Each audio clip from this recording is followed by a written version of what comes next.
Good evening, everyone. So we begin, as Nechama has indicated from a different computer in our house, that unfortunately Derek Sidley is very ill, David Ben Sarah, and we wish him refuah shalema, that he should make a full and speedy recovery, and with all our prayers at this time. So this week, Vayechi, and we would ask ourselves, if we were writing the book, what more is there to say? The story of Joseph and his brothers has largely concluded. They reconciled, they met in Egypt. Joseph has welcomed the whole family to Egypt. Jacob's gone and he settled down. And we read in the very last verse in Vayigash, Vayechi Yisrael Eretz Yisrael, Israel, the nation of Israel now. They've settled in Egypt, and Vayifru Vayibu Ma'od, and they were very fruitful and they multiplied exceedingly. And one would think that that would be the end of that. And yet we've got a whole Sedra, Vayechi, this week, which is going to deal with unfinished business, tying up the loose ends. And as we'll see, the end is nothing as dramatic or heartwarming as last week's Sedra ended. You know, they were fruitful, multiplied, wonderful. What's the end of Vayechi? Joseph dies, Vayisem Baron b'Mitzrayim, and they put him in a coffin in Egypt, and that's the end. We will shout out Chazak, Chazak, V'nit Chazek. Bereshit has to be the book with the most anticlimactic ending. What is it that's going to take up the theme of Vayechi? It's actually the shortest Sedra in Bereshit. It's not short, but it is the shortest. But still, as we will see tonight, there is a tremendous amount of content. And I'm once again indebted to Jonathan in the United States for sending us a summary. So here we go with the summary.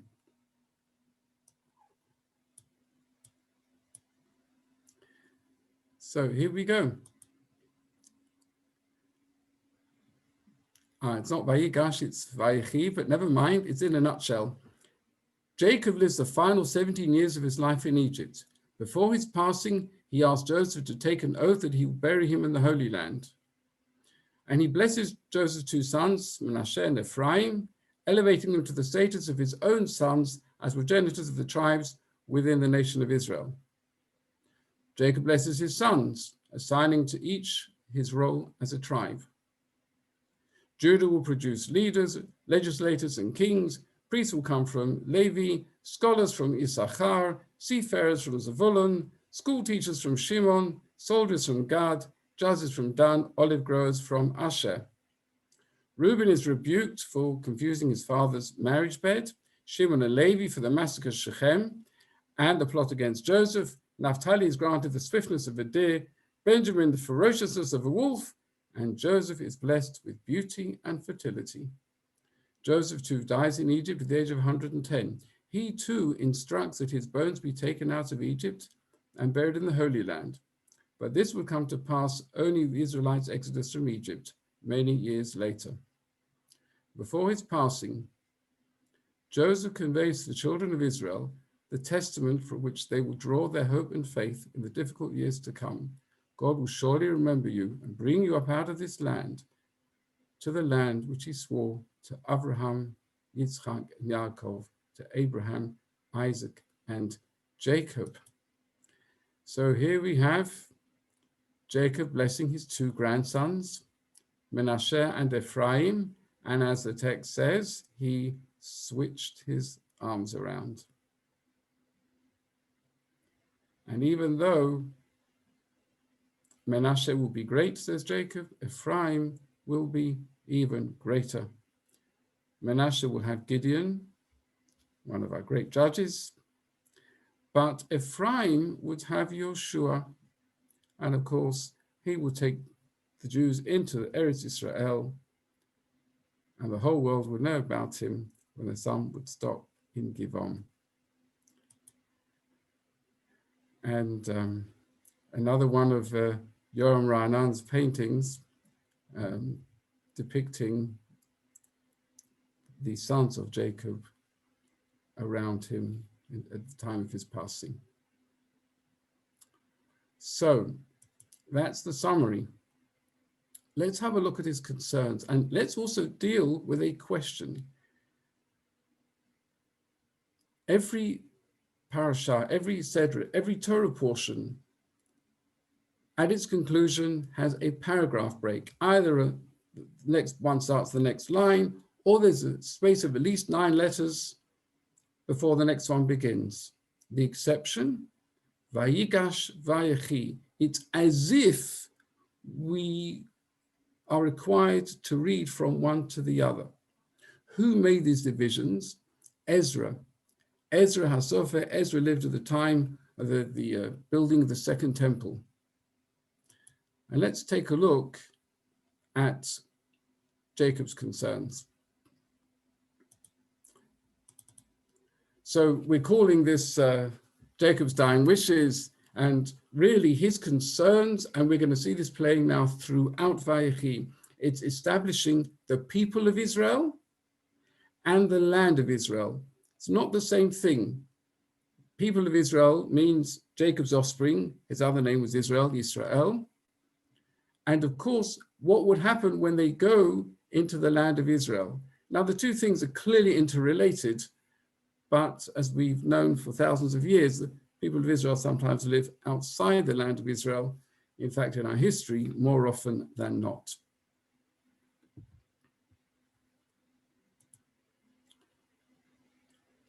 So Jacob's concerns. Jacob's offspring is beginning to view Egypt as home. We'll see how this plays out in a moment. He addresses the problem. The second concern, the sibling rivalry needs to be sorted and settled.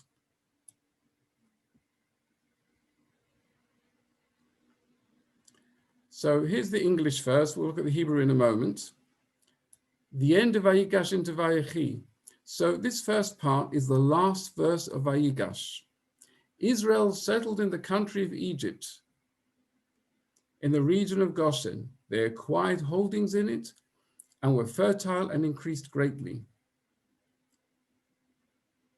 Jacob lived 17 years in the land of Egypt. The days of Jacob, the years of his life, were 147 years.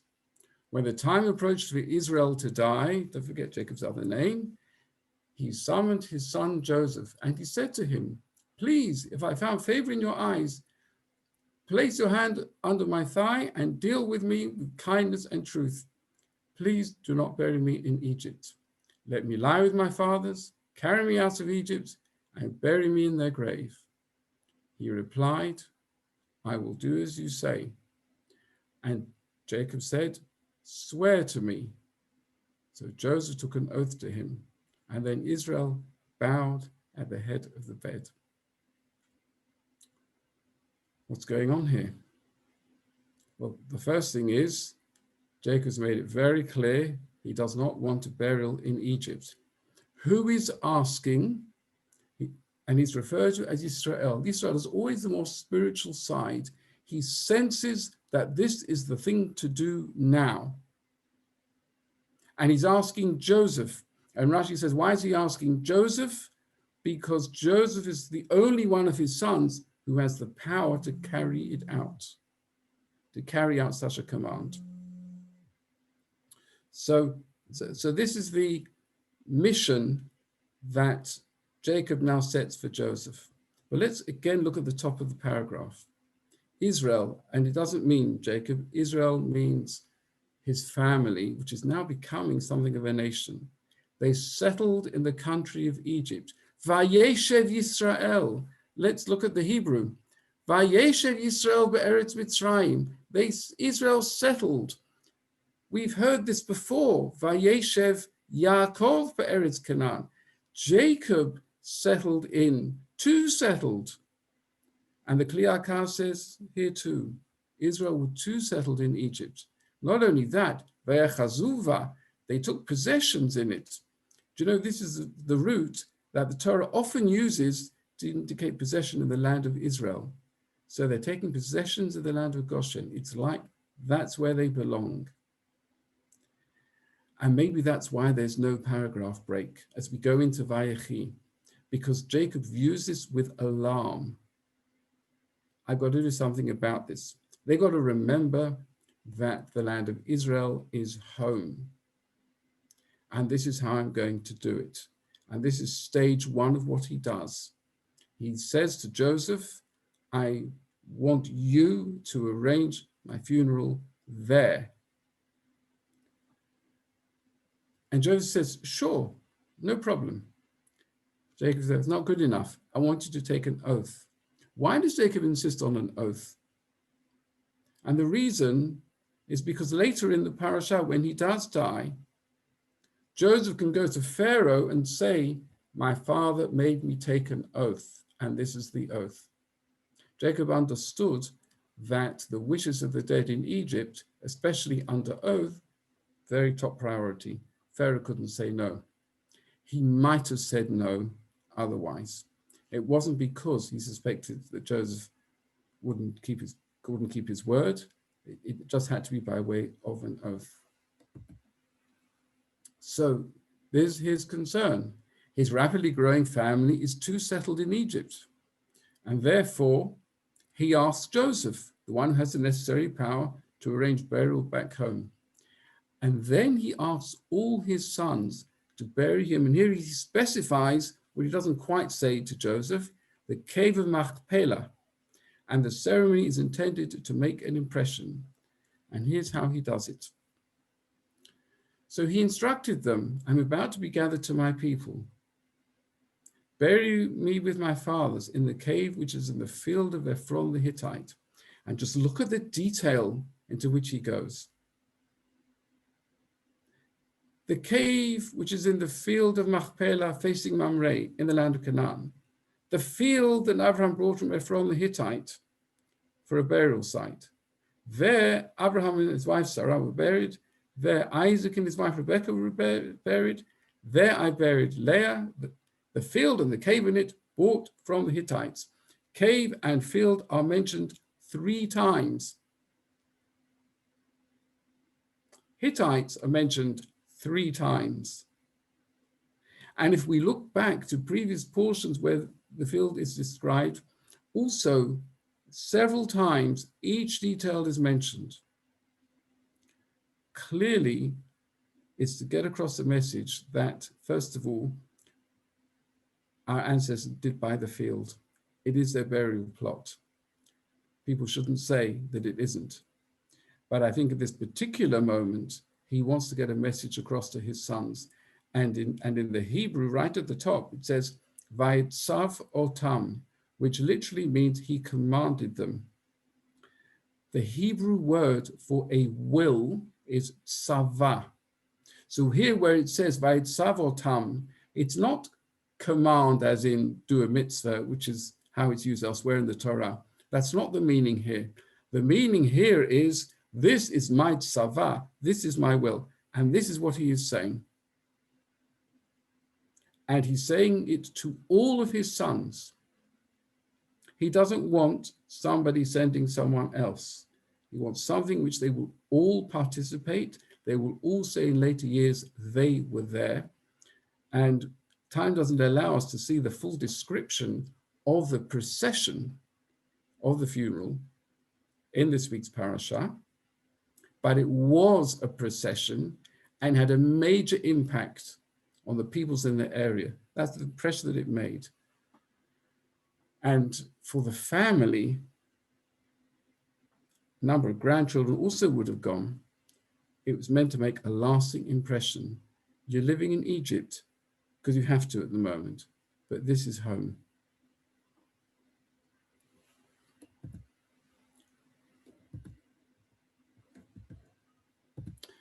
So Jacob's now got a second concern, the integrity of his family. And he gives them all blessings.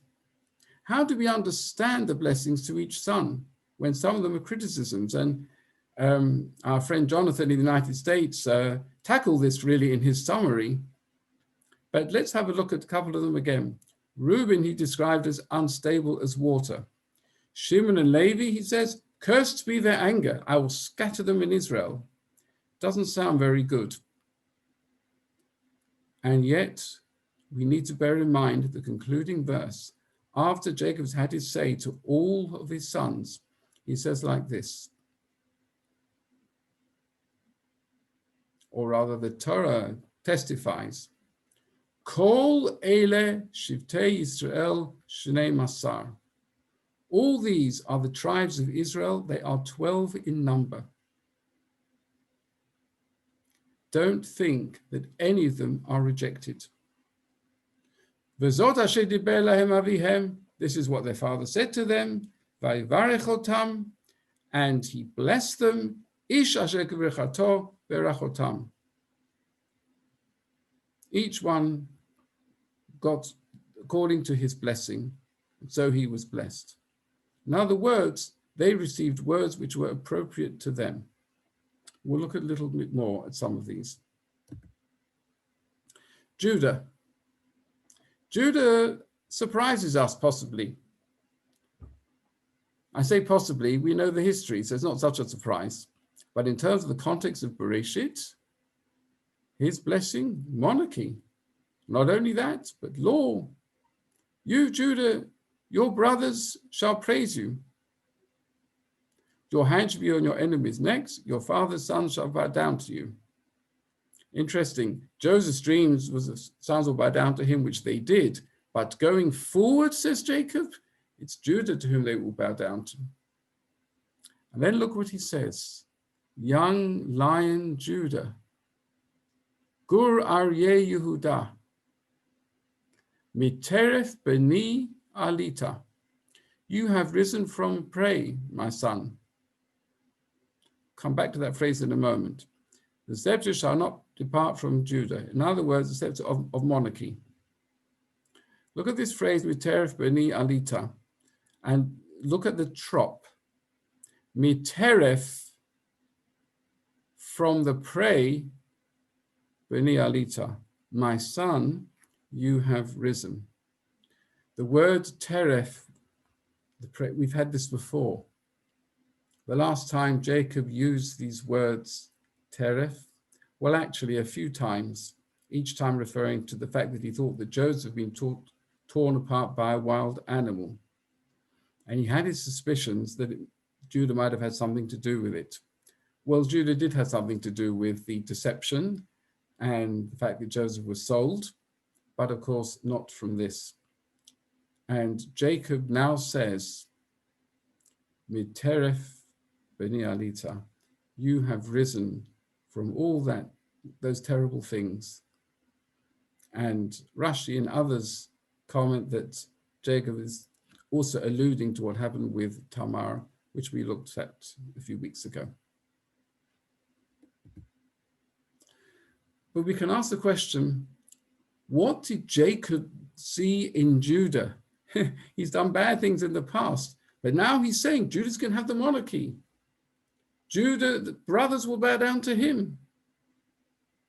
What was the turning point for Judah in Jacob's eyes? And we've referred previously to this word which contains shaliach within it, shilcha. Look at this. Vayom Yehuda el Yisrael aviv. So what is the scene? The brothers have been to Egypt once. They've returned without Shimon. Now they need to go back with Binyamin. And Jacob said no. And time passes by. And Jacob says, we're running out of food. And Judah said to him, we can't go back unless we have Binyamin with. And then Jacob protested. You can't go. And then we find this most amazing speech. Vayome Yehuda el Yisrael aviv. The connection that he now makes.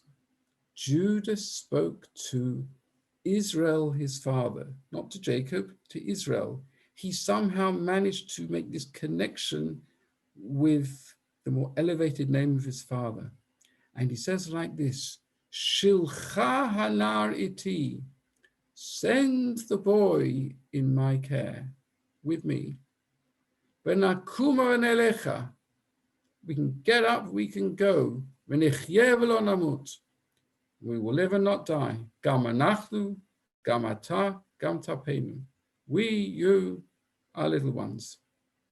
Anochi ervenu, I will be responsible for him.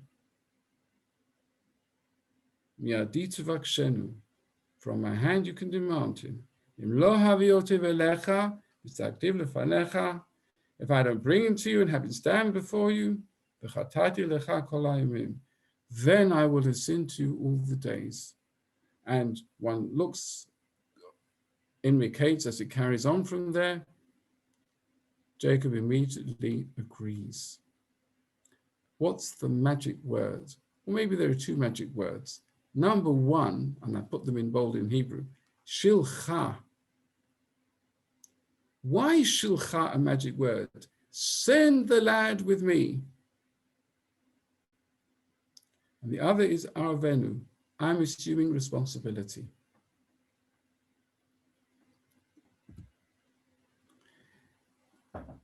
This word, shlach, is related to shaliach. We are familiar today with, shlichim from the Jewish agency that take on a mission for 2 to 3 years. They go somewhere outside Israel, and they are the liaison, if you like, between Israel and the diaspora community. That's a shaliach.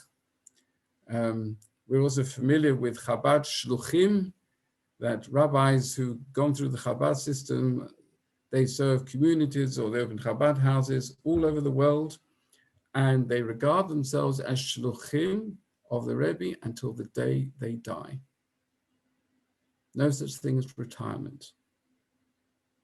So let's have another look at this word. So Joseph was also sent. When Jacob said, go and find out how your brothers are doing in Shechem, look at this. Am Yisrael and Yosef.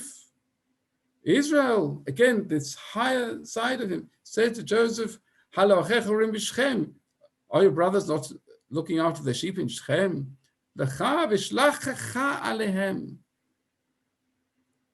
Come, I will send you to them. And Joseph said, okay, I'm ready.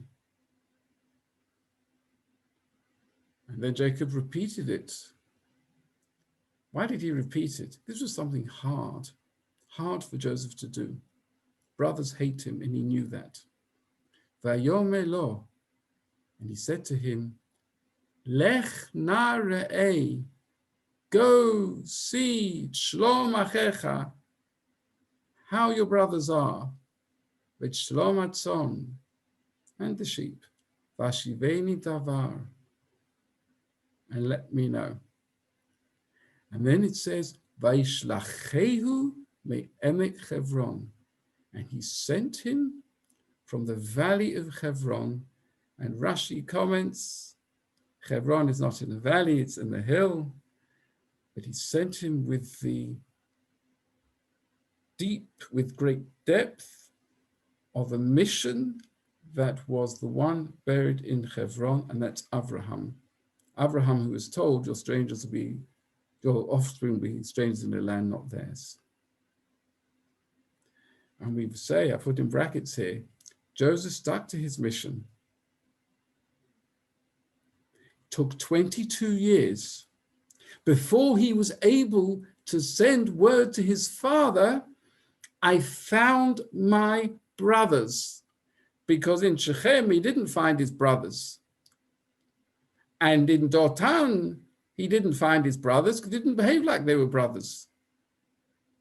22 years later, he was able to send word to his father. Why? Because he recognized in last week's Sedra, in Yehudah, in Judah, someone else who was clearly on a mission and sticking to it. The word shlach connects the two. And no wonder, Jacob had also been sent. After the whole business with Esav and taking the blessings, Vayishlach Yitzchak et Yaakov. Yitzchak sent Yaakov. Vayelech Padan Aram. He went to Padan Aram. I haven't quoted the verses in full. V'shilach oto. Again, it says he sent him Padan Aram. Why? Lakachat lo misham isha, to take for himself a wife from there. Jacob was sent to build the nation of Israel. And that's why he was sent. And he was sent to Padan Aram, where Lavan lived, and he was supposed to marry one of Laban's daughters. You know, they say buy one, get four. He ended up with 4 wives and came back with a huge family, the fledgling nation of Israel. Jacob understood what it was to be sent. When one is sent and remains true to the mission, one almost subsumes oneself in the sender, in the wishes of the sender. And by the way, having done that and come back with Binyamin, Jacob understood this is someone I can trust. So when they went to Egypt, what are we told? Vayechi Yehuda shalach lefanav. Again, he sent Judah ahead of him. El Yosef to Joseph. Lorot lefanav Goshna. To point the way, Goshen. The Midrash says that it needed to be a place of Torah, to learn Torah. Exactly what that meant in those days, we hadn't yet received the Torah at Mount Sinai, but we understand that our forefathers were given a lot of advanced knowledge of Torah laws, not Torah stories, but Torah laws. But it was Judah to whom Jacob gave the mission. So now we talk about shluchim. We've got 3 shluchim, Jacob, Joseph, and Judah. For Jacob, it was to lay the foundations for Am Yisrael, the people of Israel. For Joseph, it was to seek the shalom echav, literally the peace of his brothers. In other words, come back when there's shalom between you. For Judah, it's about taking responsibility for your brothers, and I put it in plural, because although it's Binyamin here, there's a general principle here. The ideal shaliach, we said, is an extension of the one doing the sending. And Joseph, Ephraim, and Manasseh had proved themselves in a different way because they're an extension of the one doing the sending. Joseph, for 17 years, was very, very close to Jacob, which means that Jacob taught him a lot. And when Joseph was confronted with the wife of Potiphar, he knew he could not succumb because of his father's teachings.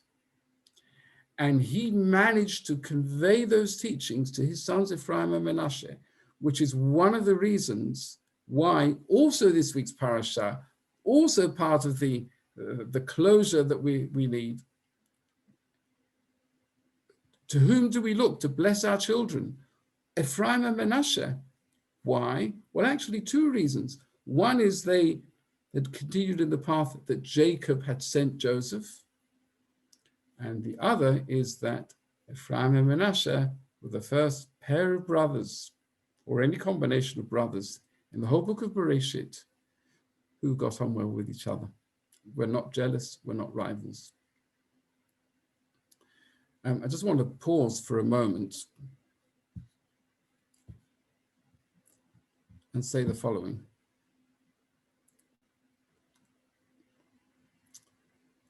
Jacob sent Joseph on a very difficult mission. Go and seek the welfare of your brothers. Joseph knew it could be very challenging. Sure, he didn't understand how challenging it could be. Judah volunteered to be sent as if he said, Father, you sent Joseph, maybe now you'll send me. And maybe it's because Judah was the only one who requested to be sent that he was granted in the long term the monarchy. Next week's parasha, another person receives his mission. His name is Moshe, Moses. He didn't want it. He actually said, Shlach biyad tishlach, send somebody else. And God said, no, I'm sending you. But Yehuda volunteered. I really think, it's not that I think, it's a Jewish teaching. We're all sent here for a mission. And sometimes it can take us years to realize what that mission is. After all, Moses himself was 80 when he was told to lead Bnei Yisrael. Till 80, he didn't have a clue, wouldn't have had a clue. Sometimes things go on around us and we say, this is what I'm here for. I think that in the current crisis, which has gone on for now nearly a year, many of us have found ourselves in positions where we've had to push ourselves that much further. And it gives meaning to our lives. Oh, I've got to get up this morning. I've got a job to do. I've got to help this one, help that one, help the other one. That's what I've got to do. So that is something which we can all relate to. But each one of us in our lives, in our families, in our jobs, whatever it is, will come across something that says, this is why I am here. This is why God has sent me. We are all shluchim of the Almighty.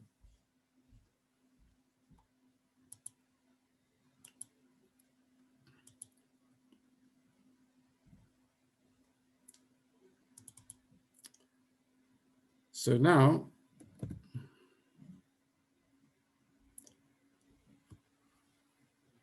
I want to refer to two other circles which are closed. The status of the brothers. So we understand Judah gets the monarchy. Joseph receives a double portion. Jacob said to Joseph, El Shaddai, God Almighty appeared to me at Luz in the land of Canaan, and he blessed me, and he said to me, I will make you fertile and numerous, making of you a community of peoples, and I will give this land to your offspring for an everlasting possession. Now, your two sons who were born to you in the land of Egypt before I came to you in Egypt shall be mine. Ephraim and Manasseh shall be mine, no less than Reuben and Shimon. Meaning that when God said, this is Jacob talking, when God said to me, be a community of peoples, so my children were all born at that point. Must be that we're going to subdivide, and I'm giving that to you. Ephraim and Manasseh will be like tribes, like Reuben and Shimon. Each will have their own territory in the land of Israel. And the second thing, regard the sons of the maidservants. They are treated as equal. This is what it says at the beginning of Dan's blessing. Dan shall govern his people as one of the tribes of Israel. For years, I wondered why it said he's one of the tribes of Israel.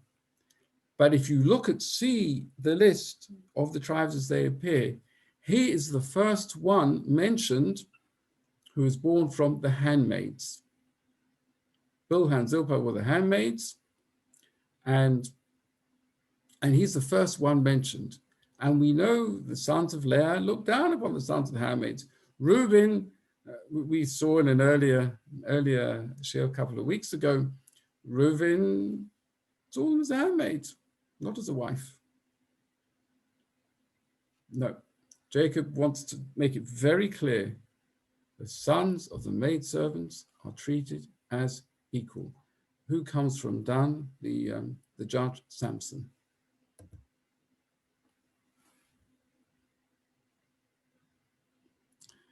So what is it about these blessings? They weren't all terribly complimentary. And for that reason, the Abarbanel suggests that this was to determine who will lead in the future. Not Reuven, he's unstable. Shimon and Levi, their temper is too strong. And he's someone who is stable, solid, reliable. That's Yehuda. Dor HaChaim rejects this view. He said, each one has a valuable and unique role to play. All are included, even Shimon and Levi. So Jonathan referred to this in his synopsis, which we read earlier. So our sources tell us that Shimon actually became a teacher. He was very passionate, used the passion not for anger, but for excitement in teaching Torah. Levi, we'll get to Levi in a moment. Levi's role was much more clearly defined, as we'll see.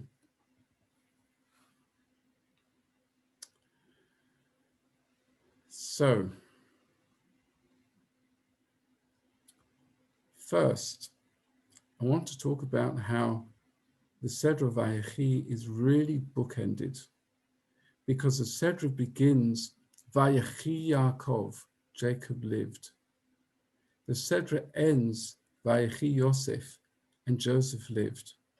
And both of them actually about to tell us of their deaths.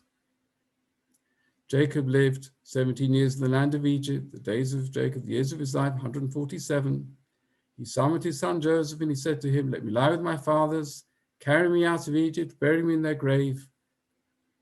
And he, Jacob, said, "Swear to me." And Joseph took an oath to him. We saw this before. Similarly, but with a twist, Joseph remained in Egypt, he and his father's household. Joseph lived 110 years. That means he was viceroy for 80. Amazing. Joseph said to his brothers, "I'm about to die. God will grant you special providence." The Hebrew is pakod yifkod etchem, and bring up from this land to the land he's promised to Abraham, Isaac, and Jacob. Joseph too wants to stress what his father stressed. This isn't home. And this has been the viceroy for 80 years. Not home. Neither could he be taken out at that point for burial, because either he's too important for that to happen, the pride of Egypt wouldn't allow it, or because possibly things have begun to close in around. In fact, some of the commentaries say that the reason why the end of Vayigash and the beginning of Vayechi are put next to each other the way they are is actually to tell us only for those 17 years was everything really nice. After that, there were cracks. Be that as it may, Joseph made the sons of Israel swear, saying, "When God has granted you special providence, pakod yifkod, you shall carry up my bones from here." The Seder is bookended. We have to point out that both these paragraphs, the first paragraph and the last paragraph, which have these words, Vayechi, Vayechi Yaakov, Vayechi Yosef, Jacob lived, Joseph lived, they emphasize the lives that they lived more than their death. And that is, I feel that's a lesson for us too. So, Jacob's dying wishes to his sons and the fulfillment. That's what we said we'd speak about tonight. Here we go. What happened to them? What happened to these wishes? Be'er Machpelah, done by all of his sons. Great ceremony. By extension, the message that Israel is home and the fulfillment of the blessings applies there. Number 3, we didn't mention this, but it is in the Seder. All Jewish boys to be blessed, to be like Ephraim and Manasseh. Levi is to be scattered. Shimon and Levi would be scattered through Israel. But for Levi, it became quite clear how that was to unfold. Their passion, used in anger, will be used in teaching. Think of Moshe, who was a Levi, the prophet Samuel, who was a Levi. Also used in the temple service, Kohanim and Leviim. The monarchy was to Judah, King David onwards, and Mashiach. Double portion of land went to Joseph. Just one example, Zebulun was to live on the coast, and he did. The uniqueness of each tribe, the unity, means that all are included. This was achieved, but not immediately. They went into the land, each tribe looked after itself for a long time. This was achieved in Samuel's time. and because of Samuel. Joseph takes up the theme of redemption and burial in Israel, and indeed, we read in Beshalach that Moses himself took responsibility for Joseph's remains, his bones, which were buried by Joshua in Shechem. Perhaps above all, the message that comes from Jacob is the importance of seeing ourselves as shluchim and remaining loyal to our missions. And in that sense, we are all work in progress. Now, I wrote here chazak. We say chazak, chazak, we need chazek. But actually, I'm not quite finished, as you'll see in a moment. But I just do want to say at this point, we've come to the end of an era, the end of Bereshit. We set out these series of 12 shiurim, the decisions that we make, the choices that we make, and the impact. Jacob's choices, Jacob's tzava, Jacob's will, his messages in this week's parashah have had an impact for all time. And it could have been different, you know. He had a nice time in Egypt the last 17 years, none of the trials and tribulations. So he could have just, you know, gradually, peacefully passed away. But no, he's committed to God, to the nation of Israel, and he needs to give it as much direction as he can, and he did. Since the passing of Rabbi Sachs, I've always quoted him in the shiurim. I haven't tonight, but I am going to leave the last word to him.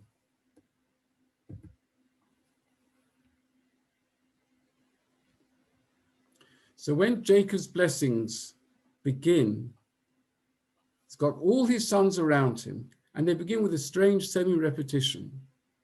Gather round, he said, so I can tell you what will happen to you in days to come. Assemble and listen, sons of Jacob. Listen to your father Israel. There seems to be saying the same thing twice, with one difference. In the first sentence, there's a reference to what will happen to you in the days to come, literally at the end of days. And this is missing from the second sentence. Rashi, following the Talmud, says that Jacob wished to reveal what would happen in the future, but the divine presence was removed from him. He tried to foresee the future, but found he could not. Now, this is vintage Rabbi Sachs. This is no minor detail. It's a fundamental feature of Jewish spirituality. We believe that we cannot predict the future when it comes to human beings. We can make the future by our choices. The script has not yet been written. The future is radically open. So Jacob gave his blessings, yes, but it was up to others to carry out his wishes. We've seen a lot of examples where they did carry out his wishes. By no means did they carry out all his wishes. And of course, to be true to the mission is something that we have, we've done this at times and not done it so well at other times. So I'd like to thank you for joining me for this course on Bereshit. I appreciate feedback, emails, or if you're watching on Facebook, via Facebook or YouTube, feedback is really appreciated because then it informs me as how I might set about another series. I'm going to end the recording now.